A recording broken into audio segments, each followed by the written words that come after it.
नमस्कार दोस्तों, आज का खुलासा न्यूज में आपका स्वागत है। मैं हूं नदीम अहमद और आज डालते हैं एक नजर 24 नवंबर की खबरों पर।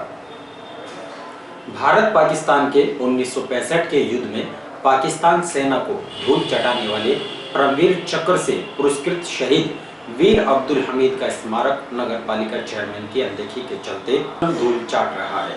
दर्जनों बार लिखित शिकायत करने के बावजूद भी नगर पालिका चेयरमैन द्वारा स्मारक की मरम्मत न कराए जाने से मुस्लिम समाज के साथ साथ देश के शहीदों का सम्मान करने वाले लोगों में रोष व्याप्त है। भारत पाकिस्तान के 1965 के युद्ध के दौरान अद्भुत वीरता का प्रदर्शन करते हुए वीर गति प्राप्त करने वाले और शहीद के बाद भारत का सर्वोच्च सेना पुरस्कार परमवीर चक्र प्राप्त करने वाले शहीद वीर अब्दुल हमीद का स्मारक शहर के दिल्ली रोड पर बनाया गया था, लेकिन पिछले लंबे समय से स्मारक की मरम्मत का कार्य न कराए जाने से स्मारक बदहाली के आंसू बहा रहा है। वैसे तो भाजपा सरकार भी देश के लिए कुर्बानी देने वाले लोगों के लिए अनेकों कार्य करती है, लेकिन शामली में नगर पालिका चेयरमैन की अनदेखी के चलते वीर अब्दुल हमीद का स्मारक आजकल चिकन हलीम बिरयानी के होर्डिंग लगाने के काम आ रहा है। यही नहीं, आसपास मौजूद दुकानदारों द्वारा स्मारक के रास्ते पर पुराने टायर रखकर रास्ता तक बंद कर दिया गया, जिससे आने जाने का रास्ता भी नहीं रहा। आवारा जानवर रात्रि में स्मारक में घूमते हैं, जिससे शहीदों के स्मारक का अपमान हो रहा है। मोहल्ले वासियों का कहना है कि कई बार नगर पालिका चेयरमैन को लिखित में शिकायत की गई है और सैकड़ों बार मोहल्ले वासी मिलकर स्मारक की मरम्मत कराए जाने की मांग कर चुके हैं, लेकिन नगर पालिका चेयरमैन एकमात्र मुस्लिमों के स्मारक की मरम्मत नहीं करा रहे, जिससे मुस्लिमों और शहीदों का सम्मान करने वाले लोगों में रोष व्याप्त है। ये अब्दुल हमीद स्मारक के मामले में हमने कई बार लिख के भी दिया चेयरमैन साहब को और कई बार बता भी लिया। भाई मुसलमानों का एक यही अब्दुल हमीद था यहाँ पर, इसको तैयार करवाना, लेकिन इस पर कोई गौर नहीं करी जाती। कई बार लिख के दे लिया, एस्टीमेट साल के बनवा लिए बैठ के, लेकिन इस पर कोई तवज्जो नहीं है चेयरमैन साहब की तरफ से। बहुत ही अलकस है। मतलब अब्दुल हमीद हर योजना में चेयरमैन झूठ बोलता है कि तैयार होगा ना आज तक इनने गौर नहीं दी। 20 वर्ष इसको चेयरमैन साहब हमारी छोटी समाधि इस पर गौर क्यों दे रहे आप? नहीं कहते कि हाँ जी गौर देंगे आज तक इनने कई योजना कर दी, इनने गौर दिया अब तक जी। मेंबर को चेयरमैन को लिख के देवे बताने जाके बात करें, लेकिन वो बनवाते ही झूठे वादे करोगे आप बनेगी अब बनेगी, तो कभी नहीं बनती। वैसे बननी चाहिए, काफ़ी टाइम से है। अब हमारा जो मांग रहे मिलता ही। वरिष्ठ नागरिक सेवा समिति के पदाधिकारियों ने पेंशन बढ़ाने की मांग को लेकर शहर के सुभाष चौक पर धरना प्रदर्शन किया। इस दौरान उन्होंने प्रदेश के मुख्यमंत्री को संबोधित एक ज्ञापन एसडीएम सदर को देकर दिल्ली व हरियाणा राज्य की तर्ज पर वृद्धा पेंशन दिलवाई जाने की मांग की है। बुधवार को वरिष्ठ नागरिक सेवा समिति के पदाधिकारियों ने अध्यक्ष रमेश चंद्र विश्वकर्मा के नेतृत्व में शहर के सुभाष चौक पर धरना प्रदर्शन किया।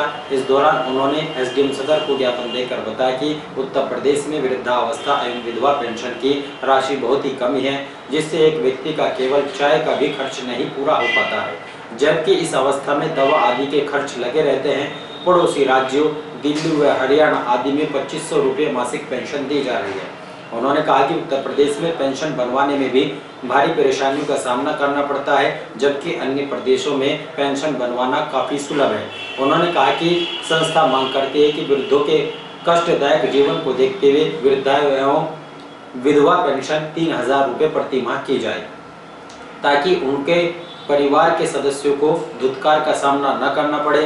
उन्होंने मांग पूरी न होने पर आगामी 1 दिसंबर को आमरण अनशन करने की भी चेतावनी दी है। जब से ये सरकार बनी है तभी से हमारा ये प्रयास रहा है कि जैसे दिल्ली और हरियाणा में 2,500-3 हज़ार रुपये पेंशन है, तो हमारे यहाँ यूपी में भी वृद्धों की, विधवाओं की, विकलांगों की पेंशन 3,000 रुपये हो। और सबसे पहला ज्ञापन हमने यहाँ के स्थानीय विधायक तेजेंद्र निर्वाल जी को दिया था। उन्होंने हमें आश्वासन दिया था कि मैं मुख्यमंत्री से इस विषय में बात करूँगा और जल्द ही ये पेंशन बढ़ेगी।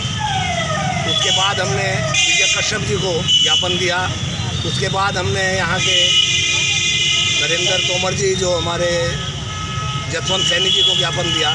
सभी लोगों को हमने यहाँ से ज्ञापन दिया है और आज तक मुख्यमंत्री आवास से हमारे पास मुख्यमंत्री कार्यालय से कोई एक पत्र भी नहीं आया कि हमें कोई ज्ञापन आपका मिला है। और हम चाहते हैं कि यहाँ भी जिस तरीके से बहुत आसानी से पेंशन हरियाणा और दिल्ली में बनती है, यहाँ भी आसानी से पेंशन बन जाए, जिसके लिए हरियाणा में 2 लाख रुपए की आय प्रमाण पत्र की ज़रूरत होती है, लेकिन यहाँ केवल 56,000 रुपये आय रखी गई है कि 56,000। तो अब आप क्या कहना चाहते हैं, क्या आपकी कार्रवाई? आज हमारा ये सांकेतिक धरना है, और यदि आज हमारे इस धरने से कोई हमारी बात पूरी नहीं होती, इसके लिए हम आगामी 1 दिसंबर से अपना पूर्ण रूप से आमरण अनशन शुरू करेंगे। यहाँ जब तक हमारी मांग पूरी नहीं होगी हमारा आमरण अनशन चलेगा।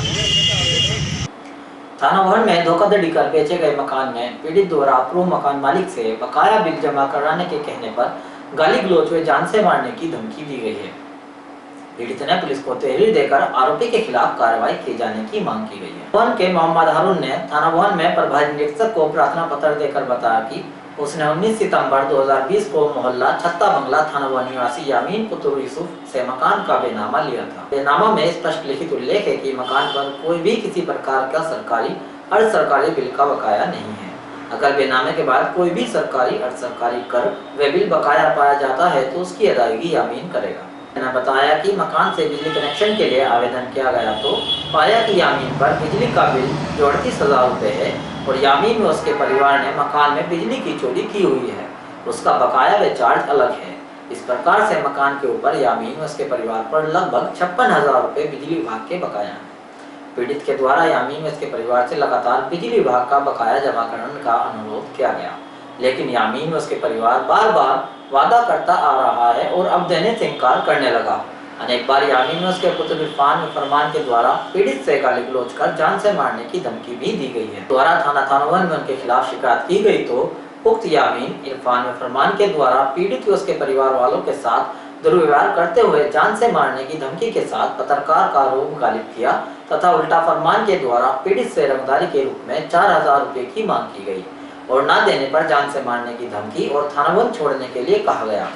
यामीन इरफान व फरमान बदमाश और सरगर्म किस्म के लोग हैं, जिनसे पीड़ित व पीड़ित के परिवार को जान माल का खतरा बना हुआ है। पीड़ित ने आरोपी के खिलाफ कार्रवाई किए जाने की मांग की है।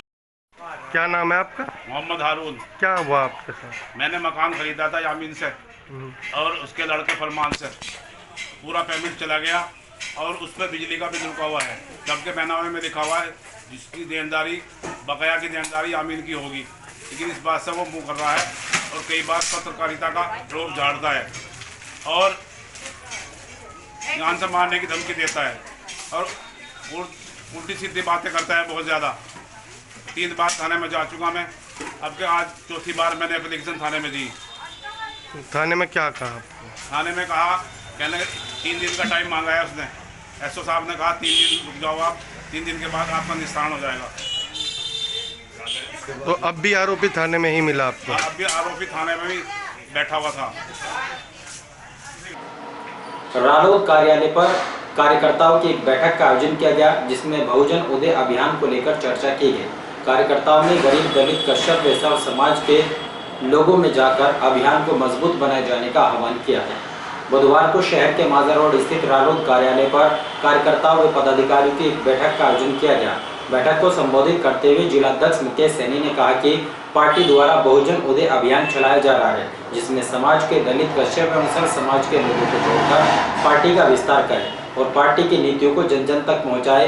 रालोद नेता प्रसन्न चौधरी ने कहा कि भाजपा सरकार में कश्यप व दलित समाज की अनदेखी की जा रही है।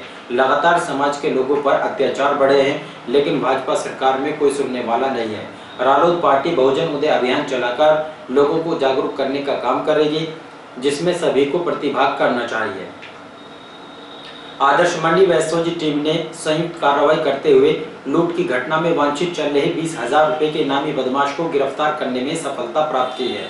पकड़े गए बदमाश के पास से 95,000 रुपए की नकदी, एटीएम कार्ड, पैन कार्ड, आधार कार्ड आदि सामान बरामद किया गया है। गत 15 नवंबर को बाइक सवार सुशील कुमार से कस्बा बनत जाते समय करोड़ी अंडरपास के पास अज्ञात बदमाशों द्वारा नकदी व अन्य सामान लूट लिया गया था। आदर्श मंडी पुलिस व एसओजी टीम द्वारा संयुक्त कार्रवाई करते हुए पूर्व में 6 बदमाशों को गिरफ्तार कर 6 जेल भेजा गया था, जबकि लूट की घटना का सरगना सन्नी लूट के उपरांत से ही फरार चल रहा था, जिस पर एसपी ने 20,000 रुपए का इनाम भी घोषित कर दिया था। बुधवार को पुलिस ने कार्रवाई करते हुए इनामी लुटेरे सन्नी को लूट की धनराशि 95,000 रुपए एवं लूटे गए डेबिट क्रेडिट कार्ड एवं अवैध चाकू सहित गिरफ्तार किया है। पकड़े गए बदमाश ने पूछताछ में बताया कि सन्नी ने माजर रोड स्थित शराब के ठेके के पास से अपने कुछ साथियों को फोन के जरिए करोड़ी मोड़ पर बुलाया था और लूट करने का प्लान बनाया था। पुलिस ने आरोपी बदमाश को जेल भेज दिया है। बाबरी पुलिस द्वारा चेकिंग के दौरान एक 25,000 रुपए के इनामी अंतर जनपदीय लुटेरे को गिरफ्तार किया गया। पकड़े गए लुटेरे के पास से अवैध हथियार एवं लूटी हुई बरामद की गई है। बुधवार को बाबरी पुलिस ने एसपी सुकृति माधव के निर्देश पर अपराधियों की गिरफ्तारी के लिए चलाए अभियान में बाबरी से हत्या के प्रयास में वांछित चल रहे अर्जुन उर्फ अनमोल उर्फ छोटू पुत्र सुनील कुमार निवासी ग्राम कांजर हेडी को गिरफ्तार करने में सफलता प्राप्त की है। पकड़ा गया लुटेरा थाना कांदला एवं जनपद बागपत से लूट की वारदातों में वांछित चल रहा था, जिस पर पुलिस द्वारा 25,000 रुपए का इनाम भी घोषित किया गया था। पकड़े गए बदमाश के पास से एक अवैध तमंचा 315 बोर 2 जिंदा कारतूस एवं लूटी हुई एक बाइक बरामद की गई है। पुलिस ने आरोपी लुटेरे को पूछताछ करने के बाद जेल भेज दिया है। और इन्हीं खबरों के साथ समाचार समाप्त है। दीजिए इजाजत।